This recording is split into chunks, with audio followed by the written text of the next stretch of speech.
సుమన్ టీవీలో మీ personal and business promotions కోసం కింది నెంబర్కి కాంటాక్ట్ చేయండి. హాయ్ హలో నమస్తే, వెల్కమ్ టు సుమన్ టీవీ. నేను మీ తిరుపతిరావు. ఈ రోజు అయితే మనం కందుకూరు నియోజకవర్గంలోనే ఒక గ్రామం అయినటువంటి ఓగూరులో అయితే ఉన్నాం. ఇక్కడ ఒక రైతు పొగనారు ఎలా సాగు చేస్తున్నారో, ఏ విధంగా సాగు చేస్తున్నారో, దానికి ఏ విధంగా ప్రాసెస్ చేస్తారో, ఏ విధంగా తెగుళ్ళు వస్తున్నాయి, దానికి ఏమేమి మందులు వాడుతున్నారో రైతు గారిని అడిగి తెలుసుకుందాం రండి. సార్ నమస్కారం. సార్ మీ పేరు? సార్ రామాసంగయ్య. సుమన్ టీవీ వారికి ధన్యవాదాలు. ఈ పొగనారు గురించి ముఖ్యమైన విషయాలు సుమన్ టీవీ వారు తెలియజేయడము, నేను నాకున్న అనుభవాలు తెలియపరుస్తున్నాను. మామూలుగా ఈ పొగనారు అంటే జూన్ జూలైలో వేసవిలో దుక్కులు దున్నుకోవడము. దుక్కులు దున్నుకున్న తర్వాత సెప్టెంబర్ నెల వచ్చే 15 నుంచి సెప్టెంబర్ 15, సెప్టెంబర్ 10 నుంచి కూడా బెడ్స్ ప్రిపరేషన్ చేసుకోవటం. బెడ్ ప్రిపరేషన్ అంటే మామూలుగా ఛానల్ లాక్కోవడం. ఆ ఛానల్ వల్ల ఎత్తైన బెడ్స్, లోతైన కాలువలు వస్తాయి. ఎలాంటి వర్షానికి కూడా ఏ ఇబ్బంది లేకుండా వర్షపు నీళ్ళు పోయినప్పుడు దానికి పొగనారికి కూడా ఎలాంటి ఇబ్బంది లేదు. ఇంకా ఫర్టిలైజర్ వచ్చేసేస్తే ఒక ఎకరాకు వచ్చి DAP కట్ట, super phosphate, single super phosphate 2 బస్తాలు 100 కేజీలు, అదే యాప్ పిట్టు ఒక 40 కేజీలు, అది పర్ బ్యాగు. అవి మొత్తం మిక్స్ చేసుకొని పర్ బెడ్కి 150 గ్రాముల 100 గ్రాముల అనేది ఆ రైతు ఆ పొలాన్ని బట్టి, ఆ పొలాన భూసారాన్ని బట్టి దాన్ని యూజ్ చేసుకుంటే, మేములో అయితే మేము 1.5 కేజీ చేస్తున్నాం పర్ బెడ్కి. 10 మీటర్స్ 1.2 ఎడల్పు, దానికి మేము 1.5 కిలో మిక్సింగ్ చేసి చల్లుకొని సోయింగ్ చేసుకునేటప్పుడు ఆ బెడ్ మీద గిలక అనేది ఉంటుంది. గిలక, ఆ గిలకలో అది 1.25 కేజీ పట్టుద్ది. అది దాన్ని దీని మీద ప్రిపేర్ చేసేటప్పుడు దాన్ని జాగ్రత్తగా యూజ్ చేసుకోవాలి. ఫర్ బెడ్కి ఒక 12 ml, మా వాళ్ళు 10 గ్రామ్స్ అంటాం మేము. మామూలుగా దుక్కి బాగుంటే 10 గ్రామ్స్, లేదనుకుంటే 12 గ్రామ్స్, అయితే కొంతమంది 15 గ్రామ్స్ కూడా లాగుతున్నారు. అంటే తగ్గినా పెరిగినా ఆ ప్రమాదం ఏమి ఉండదు. దానికి ఎక్కువ అయింది అనుకో మామిడి వచ్చేస్తుంది. అదే పెద్ద తలనొప్పి, ఆ ప్రాబ్లం. అది ఆ ప్రాబ్లాన్ని క్రియేట్ చేసుకోవడం, సీడ్ని కూడా సమాన లెవెల్లో ఈక్వల్ 10 మీటర్స్ బెడ్ 1.2కి బెడ్కి 10 కానీ 12 కానీ యూజ్ చేసుకుంటే చక్కగా నారు మొలక శాతం బాగుంటుంది. ఎలాంటి మాగుడు కానీ ఇది వగైరా ఏం ఉండవు.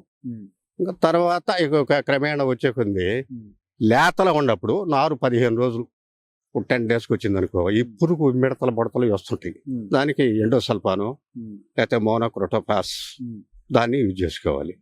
21 రోజుల తర్వాత అక్కడక్కడ మాగుడు అనేది తగులుద్ది. దానికి రెడీమేడ్ గోల్డ్, ఇంకా మిగతా దానికి సంబంధించినవి. ఇంకా తర్వాత పురుగు మందు కూడా ఇది కొరాజన్ కానీ ఈక్వేషన్ ఫ్లో కానీ అయ్యేస్తారు అనమాట. అది ఒకసారి కొడితే మళ్ళీ 20 రోజుల దాకా 20 డేస్ దాకా దాని జోలికి పోయే పని ఉండదు. అంటే తెగుళ్ళు కూడా వస్తుంటాయి సార్? తెగుళ్ళు కూడా వస్తాయి. ఏమేమి తెగుళ్ళు వస్తుంది? తెగుళ్ళు అంటే మాగుడు ఒకటి, అదే డాంపింగ్ అంటాం దాన్ని. మాగుడు, ఇంకా లేకపోతే ఎర్రగా పోవటం, బఠానీ రంగు. ఆ బఠానీ రంగుకి మనం ఈ షాపుల్లో అడిగితే చెప్తారు వాళ్ళు. రకరకాల టాటా వాళ్ళవి కానీ, ఇంకా రాయి ఆదామా వాళ్ళవి కానీ, ఇంకా వేరే కంపెనీల వాళ్ళు ఇక్కడికి వస్తుంటారు. దాన్ని బట్టి మేము యూజ్ చేస్తాము. కొంతవరకు కంట్రోల్ అయ్యింది. గట్టిగా వర్షం పడి ఇక 30 రోజులు అప్పటికే అది వర్షం పడితే ఈ భూమిలో ఉండే షేడపేడలన్నీ పోయి నారు బాగా గ్రోత్ వచ్చేస్తుంది, తొందరగా వచ్చేస్తుంది. అప్పుడు మధ్యలో కొంచెం నారు గట్టిపడేదానికి పొటాష్ పర్ బెడ్కి 100 గ్రాములు డ్రిప్పులో కలిపి అక్కడ చిలకల్లాగా వదిలితే మొత్తం లాక్కుండదు. మళ్ళీ పై అది మిగతా మందులు వేసేటప్పుడు అమోనియా ఒకటే యూజ్ చేసేది. 25 రోజుల తర్వాత, 30 రోజుల తర్వాత, 40 రోజులైనా కానీ ఒక అమోనియా వేసిన 10 నిమిషాలకి మళ్ళీ తడేయాలి, లేకపోతే నారు దెబ్బతింది. పొటాష్కి అలాంటిది ఇబ్బంది ఉండదు. చిలకల్లా తిరిగినాక వదిలేస్తే ఇక మరుసటి రోజు కొంచెం స్ప్రెడ్ అయిపోద్ది. 6 వచ్చినాక మళ్ళీ మామూలుగా ఒక తడో 2 తడో 3 తడో ఆ వాతావరణాన్ని బట్టి యూజ్ చేసుకున్నాం. ఇక పోతే 45 రోజులు 50 రోజులు బాగా దృఢమైన నారు, పెన్సిల్ మందం గల పొగనారు 50-55 రోజుల మధ్యలో తయారవుద్ది.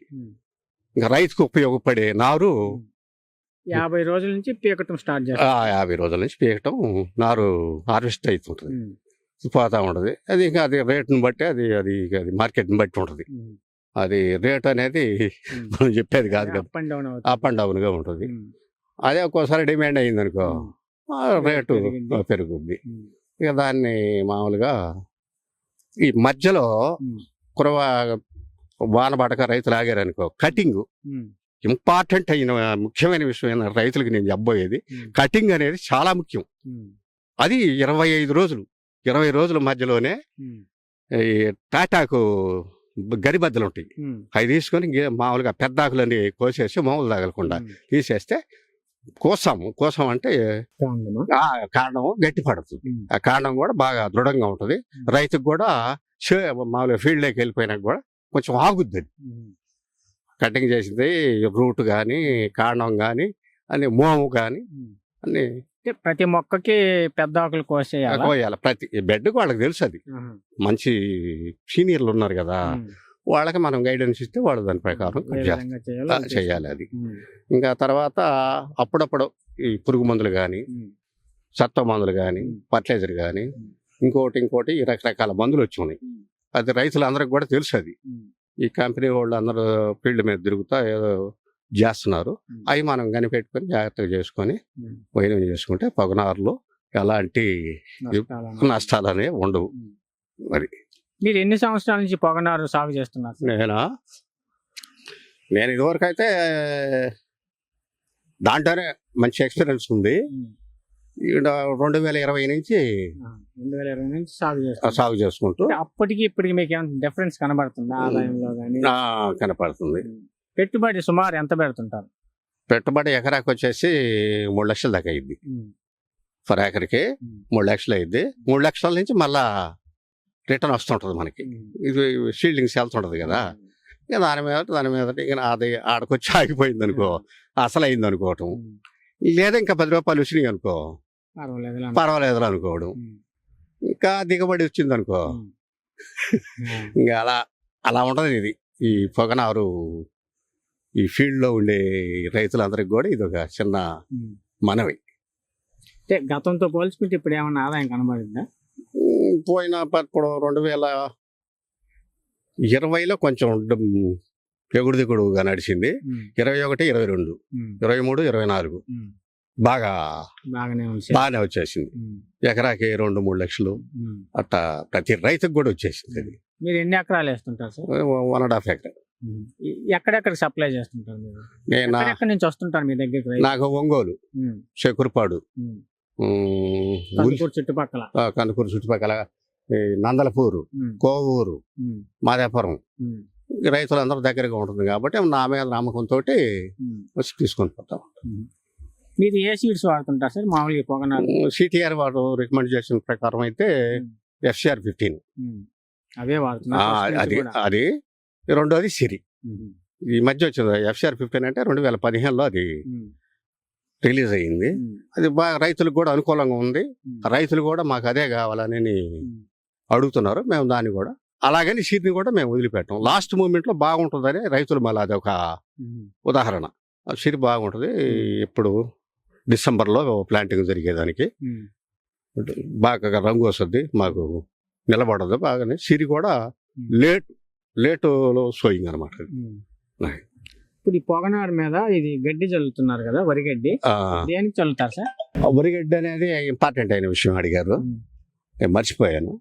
వరిగడ్డి అనేది బెడ్ మీద వేసేస్తే వర్షం పడింది అనుకో, కయ్యల మీద మట్టి ఉంటుంది కదా, అది కారిపోకుండా విత్తనాన్ని కాపాడుద్ది. డైరెక్ట్ పడితే మొక్కలు వేసిపోతుంది, మొక్కలు వేసిపోద్ది, విత్తనాలు కూడా వేసిపోద్ది, అది ఆపుద్ది. దాన్ని 15 రోజులకి ఒక వచ్చిన తర్వాత తీసేస్తారా? అది మూడు విడతలుగా ఉంటుంది. అది 15 రోజులకి ఇక 10%, 15% తీస్తాము. 25 రోజులకి 0.5%, 30 రోజులకు పూర్తిగా తొలగించేస్తాం. తొలగి చేసిన వెంటనే ఇక నారు కూడా గ్రోత్ వచ్చేస్తుంది కదా, వర్షం పడ్డా కూడా తట్టుకొని నిలబడుతుంది. అంటే విత్తనం వేసిన ఎన్ని రోజులకి మొక్క వస్తుంది సార్? మొలక ఆడే వర్షం రోజుల్లో అయితే కొంచెం 5 రోజుల నుంచి 8 రోజుల లోపు, 5 రోజులకి వచ్చేస్తుంది. 5 నుంచి 8 లోపు పూర్తిగా నారు మొక్క శాతం అనేది మొత్తం బయటపడిపోద్ది. ఇంకా తర్వాత రైతులు చూసుకొని ఎక్కడన్నా మొలవలేదనుకో ఇసుకలో మళ్ళీ చల్లుకో ఒక ఆపు అగ్గిపెట్టె ఉంటది కదా మూత, దాంట్లో అదే 10 గ్రాములు పట్టుద్ది. అది ఒక 5 గ్రాములు కలుపుకొని ఇసుకలో పర్ బెడ్కి లైట్ గా సోయింగ్ చేసుకుంటే మళ్ళీ దీని వెనక్కి అది కూడా రెడీ అయ్యి వస్తుంది, రైతుకి నష్టం రాకుండా ఉంటుంది. సార్ ఇంతకు ముందు వాటర్ వీటికి 2 క్యాన్లతో పోసేవాళ్ళు. అవును. ఇప్పుడు ఏ పద్ధతి వాడుతున్నారు మీరు? ఇప్పుడు ఓల్డ్ మోడల్ అయితే క్యానింగ్ ఉండేది. అప్పుడు లేబర్ కూడా ఫుల్ గా దొరికేవాళ్ళు, కానీ క్రమేణా రావడానికి లేబర్ కూడా ఇదైపోయింది. లేబర్ దొరకటం లేదు, చార్జెస్ పెరిగిపోయింది. ఇప్పుడు జైన్ కంపెనీ వచ్చింది. ఈ జైన్ కంపెనీ మెయిన్ చిలకలో అది బాగా బ్రాండెడ్ అని, అది ఒక స్ప్రింక్లింగ్ పద్ధతి, స్ప్రింక్లింగ్ దాన్ని యూజ్ చేస్తున్నాం. దాన్ని యూజ్ చేసిన వల్ల ఖర్చు తగ్గుతుంది, దగ్గర 75% సేవ్ చేస్తుంది. లేబర్ దొరకాలన్న లేబర్ ప్రాబ్లం అది, ఇది కూడా ఈజీగా ఉంది. వాళ్ళు కూడా పొద్దుగూకులు క్యాన్లతో నీళ్ళు కాళ్ళు వాసి పుళ్ళు పుట్టి ఇంకా అది ఒక 2 రోజులు వస్తే 2 రోజులు మీకు టెన్షన్. అది మనకి ఇక్కడ సిటిఆర్ఐ దగ్గర ఉంది కాబట్టి శాస్త్రవేత్తల సలహాలు సూచనలు వాళ్ళ ఆలోచన విధానం బాగుంటుంది కాబట్టి వాళ్ళ సలహాలు కూడా తీసుకుంటే మంచిదని నా ఆలోచన. ఈ సీడ్స్ మీకు ఇస్తుంటారు కదా, ఆ కంపెనీ వాళ్ళు మీకు ఏమన్నా రుణాలు ఏమన్నా ఇస్తుంటారు సార్? కంపెనీ సీడ్స్ కి సంబంధం లేదు అసలు. వాళ్ళు 1200 కిలో ఫర్ కిలో, అర కేజీ వచ్చేసి 600, అర కేజీ ప్యాకెట్లు అయ్యి కిలో వచ్చేసి 1200 పడుద్ది. ఒక ఎకరాకి వచ్చేసి 4 కిలోలు పడుతుంది. 4 కిలోలు ఒక ఎకరాకి 240 కాయలు వస్తాయి. గవర్నమెంట్ యాజ్ ఏంటంటే 2.5 కేజీ చెప్తారు, కానీ ఈ దుక్కిలో ఈ సేమలు ఈ పురుగులు ఈ కీటకాలు ఉంటాయి కదా, అవి తినేస్తాయి. అవి తిన్నపాడ మనం ఏంటంటే దాన్ని పెంచుకుంటే విత్తనం సీడ్ రేటు సరిపోద్ది మనం. అది లెక్క. Okay sir, thank you sir. Okay.